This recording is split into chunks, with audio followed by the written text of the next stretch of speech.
Alongside Enoch Mwamba, Jim Barker, Milt Stiegel, and before this game began, we sat here as the panel and we said this is going to be a true test for the Toronto Argonauts coming into this game undefeated, just like the Montreal Alouettes.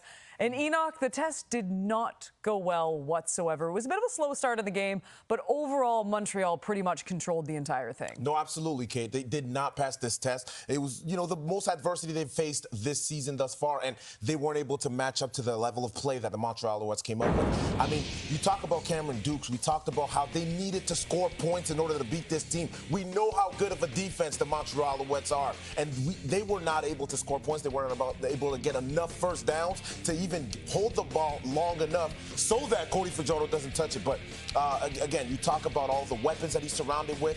I don't think that Ryan did what he pulled out, all the plays that he needed to in order to allow Cameron Dukes look the way that he has in the first two games. And so you talk about the Montreal Alouettes. They came here, they took advantage, they did everything that they needed to. Cody Fajardo was dinking and dunking and finding receivers down the field, and obviously ended up with the win. Well, the one thing, Montreal defense is very, very difficult to attack. Noel Thorpe's defense are always going to stay in the game because they keep everything in front of them. They react to the ball. They're always good tacklers. They've got a very tough front seven. So in this game, Dukes needed to push the ball a little bit. He needed to take some cracks and some shots, and he just couldn't do that. So again, credit to the Montreal Alouettes. Cody Fajardo, he is as good a quarterback as there is in this league right now. He is absolutely completing passes. He is moving the club with confidence. They even ran the old kick play and to get a first down. Dribble and kick.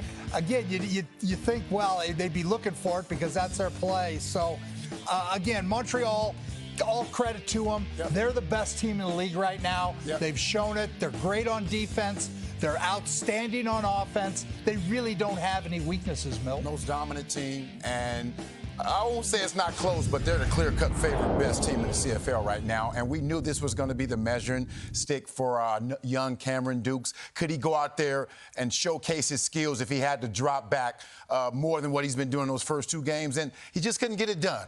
Am I going to sit up and say that he can't get it done? No, but in this game, he definitely couldn't get it done. This Montreal defense showed him that it takes a lot more if you want to beat this team. So it's back to the drawing board because who do they have next week? Another undefeated team in the Saskatchewan Roughriders. So we're going to see if he can do it again because we know how tough it is to win in Saskatchewan, and they have to do that next week. You know, a year ago we were sitting here, we couldn't really figure out the identity of the Montreal Alouettes, and as the season progressed, we saw it a little bit more. There is no doubt, I agree with all of you, this is the best team currently in the league. 4-0 for the first time since 2009, and what happened in 2009?